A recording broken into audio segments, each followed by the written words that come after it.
And welcome once again, everybody, to SFF180. It is Monday, December the 8th, and you know what that means. It is time, once again, for the mailbag. Didn't have a mailbag last week, as you might have noticed. That is mainly because during the week of the Thanksgiving holiday, I only got one package in the mail. Not really worth doing a whole episode, just for one book. So I took a week off, pretty nice. Read a bunch of stuff, visited with my family, cleaned house a little bit, and got a few more things in the mail, so we're going to check these out. Want to welcome a bunch of new subs. Nicole gave me a really nice little boost the other day, so that's much appreciated. If you have never seen the mailbag before, if you're new to the channel, basically the idea is these are review copies that I get every week in the mail from publishers. These are new books, recent books, upcoming books. I open them blind on camera. Right here, you find out what's in these packages at the same time I do, and then you get to tell me in the comments which of these looks most exciting, which you're looking forward to the most, which you want to see me review first, add to my queue, and prioritize. So, without further ado, let's dig in. And you know what? I'm gonna do the big package first because it's the holiday season, so why not? Always open the big present first, right? So this is from Penguin, and it is almost certain to be their December paperback releases. They just throw them all in a big padded envelope and send them in. So let's see what we have, shall we? And here they all are. So I'm just going to kind of go down the stack in order. All right, first off we have the paperback release of Andromeda's Choice by William Dietz. Now, on last week's mailbag, you saw me open up Andromeda's War in hardcover, just released. That is the final novel, 12th book out of 12 in his Legion of the Damned Military SF series. And so this is book 11.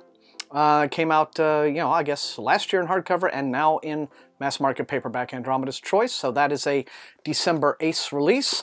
We have more of this series, Universal Alien by Jeannie Koch. This, I guess, is some sort of, well, I don't have to guess because I've read a bit of the first book. Not really my thing, but it is a humorous, kind of romantic sci-fi, a little bit of X-Files influence, but it's comedy and aliens and love stories and stuff like that. So there's that. Let's see. We have a new Valdemar collection. If you are a fan of Mercedes Lackey and her world of elves and stuff like that, this is No True Way. It's actually an anthology, not a collection. So many of her friends and colleagues doing more Valdemar stories. Okay, Vacant. Now this is a series that I'm actually interested in getting into because, again, I read about half of the first one.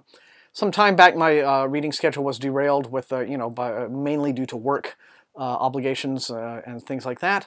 But this is the newest book in a series called Mindscape Investigations. Now here is the newest book in, how many is this now? Good Lord, this has gone on. So this is the 10th book, The Clone Apocalypse, in this series by Stephen L. Kent. I have reviewed on the sfreviews.net website like the first 4 of these. Thought it got off to a really nice start. I think the last one that I read I didn't think was quite up to par. But this is really, really I guess, proving very successful for Stephen L. Kent. It is a military SF series set in a future where, you know, he is a clone warrior, basically. So The Clone Apocalypse in paperback. Okay, Assassin's Creed Unity adaptation. I'm very much looking forward to playing the game. Don't really review media tie-in novels and adaptations a whole lot, but Oliver Bowden is the guy who's been writing all the Assassin's Creed novels, and so here is the novelization of Unity. And last but not least, well, this actually I've already gotten a copy of, so I guess they've doubled up on me here, but this is The Beating of His Wings. This is the final novel in a trilogy, an epic fantasy trilogy by Paul Hoffman that started with The Left Hand of God. The second volume was The Last Four Things. So all of these books are now out. These are the December paperback releases from Ace and Rock and Daw, the Penguin imprints. There you go. All right, this one is from HarperCollins. If you're wondering if it's exciting to open a giant envelope full of like 8 books like that, it is. It's a lot of fun. But then I have to find places to put all that stuff. Okay, here is something that I've been looking forward to getting. This is called The Diabolical Miss Hyde. It's by Viola Carr. And I'm just going to read up and let you know what this one's all about. Okay, this is kind of a neat sell sheet here. It has like you know, a cast of characters. It's like you've gone to see a stage play or something. The way they've put all this together. But basically says, okay, Viola Carr is a debut novelist here, and The Diabolical Miss Hyde, of course, is an expansion upon the Robert Louis Stevenson story. It says, the whole premise is, what if Dr. Jekyll had a daughter with the same affliction, who was a police doctor solving crimes that her alter ego might have committed? It says, taking the supernatural elements of Robert Louis Stevenson's original novella one step further, Carr has, quote, electrified Victorian London, so we get that steampunky aspect to it, created a rich, dark, and sometimes scary cityscape. Let's see what else it says here about the book. Let's see. Witch hunts are commonplace. Alchemists are surreptitiously searching for the key to life immortal. Fae folk are lurking in the dingy pubs of the St. Giles Rookeries, and all the while Dr. Eliza Jekyll is laboring under a great many misfortunes. And it spells all those out. I'm not going to go through them all. Anyway, it says, the careful doctor knows that one wrong step can make her prey to the clever Lafayette, a man who harbors an evil curse of his own. No matter how much she craves the elixir, I guess that, this is something that she needs, she must resist. But as the case that she's working on draws her into London's luminous magical underworld, Eliza will need the potion's power to help her, even if it might attract the attentions of Lafayette, even if it means setting the Wild Lizzie free. I'm a little nervous there that it is dropping hints of, a bit of a heavier romantic subplot than I might like with this sort of thing, but you can't really blame her for trying to sort of cover all of her bases in terms of the demographic of her readership here. This comes out in February from Harper Voyager. It is The Diabolical Miss Hyde, debut novel by Viola Carr. Let me know in the comments. Okay, and this one says it is from Prometheus, which means it is a pyre title. Okay, this looks kind of interesting. A kind of graphic novel-y in its art direction there. The book is called Edge of Dark. The author is Brenda Cooper, who has done some really good work. This one comes out March the 3rd. The Glittering Edge, Book 1. And it says, what if a society banished its worst nightmare to the far edge of the solar system, destined to sip only dregs of light and struggle for the barest living? And yet, that life thrived. It grew and learned and became far more than you ever expected, and it wanted to return to the sun. What if it didn't share your moral compass in any way?